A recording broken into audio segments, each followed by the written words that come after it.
Hello mga idol, nandito naman tayo mga idol sa garahe nating sasakyan dahil pinunasan natin mga idol dahil yung upuan mga idol ay nasukahan nga ng ating kambal anak dahil busog na busog kasi siya mga idol nung umalis kami mga idol, no? Nagdidi kasi siya.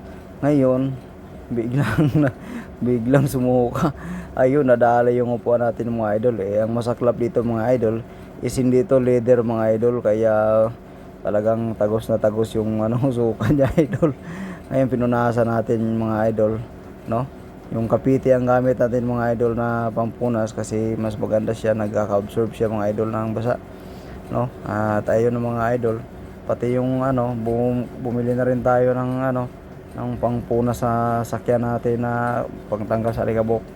At ito na mga idol, yung flooring ay duming-dumi mga idol dahil umulan kasi nung umalis kami, no? Pumunta kami ng SM, sasamba sana kami noon mga idol, ay nasaraduhan na kasi may bagyo kasi noon, no? Di na kami umabot, kaya ayun maulan, kaya yung tapakan natin ay narumihan talaga mga idol. So ito naman din sa transit natin mga idol ay marami na rin mga alikabok, no? Dahil nga hindi man natin napunasan mula ng paggawa natin mga idol, hindi pa natin siya napunasan. At ito naman yung natin, tapakan na inilisan din natin mga idol, no? Pinapagpagan natin dahil sobrang dami ng alikabok mga idol, no?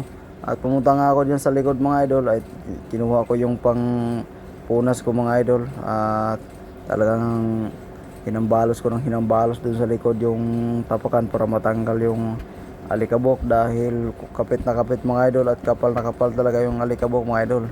Dahil hindi pa ako nakapawasing idol kasi gusto ko ako lang maglilinis kasi mahirap naman na magpawasing mga idol, ang sobrang mahal, no?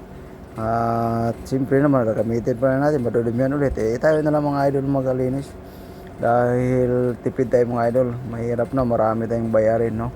Lalo na't ngayon na sunod-sunod natin mga bayarin natin dito, kaya tayo na mga idol. Itong sakyan natin mga idol ay talagang ni-prepared ko to kasi babiyahe ko to mga idol, no?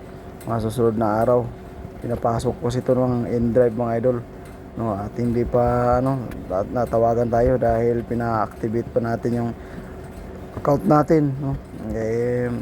Isang linggo na inantay pa natin mga idol, no? Ay sana by next week okay na mga idol at makuha na natin, makabiyahe na tayo mga idol ng rat-ratan mga idol, no? At gusto ko kasi ito mga idol na may biyahe dahil dagdag income na rin mga idol, no? Alam niyo naman marami tayong bayaran sa araw-araw, no? Buhat sa tubig, kuryente, no? Yung mga tao natin, mga renta sa tindahan, no? Stock room natin. Itong sasakyan, hilugan din ito mga idol, hindi ito may hulog rin tayo na ito. Kaya kailangan mga idol na bumiyahe tayo, nang bumiyahe nito pagka activate na tayo sa ating account na N-Drive, no?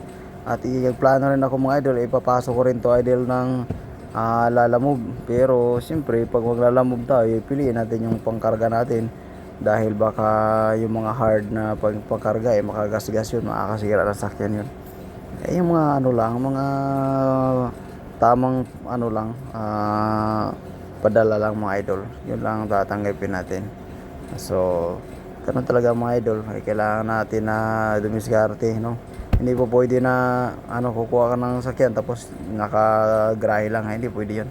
At ito na nga mga idol, yung tabon mga idol nung nakaraan mga idol, kung makikita nyo sa unang video natin ay hindi siya tabon nung nakaraan mga idol dahil nagkamali tayo ng tabon. Yung sa harap pala mga idol ay nilagay natin doon sa likod, no? Kaya ayun, naisipan natin mga idol na baliktarin, at nakita ko nga mga idol na baliktad nga talaga yung una na pangtabon ko, no? Kaya kung nakita nyo mga idol na tabon na talaga siya mga idol, di tulad nung nakaraan nga na grabe talaga mga idol yung no, ang laki ng diferensya. Tingnan mo ang likod mga idol, tabon na tabon, kung makikita niyo mga idol, nung nakaraan talaga mga idol, hindi tabon na tabon dahil wala paanga-anga tayo ng mga idol habang nagtabon tayo dahil baliktad pala yung sa dulo pala nailagay natin sa likod, yung sa likod na portion ay nilagay natin doon sa harap. Kaya ayun mga idol, thank you for watching mga idol, bye bye.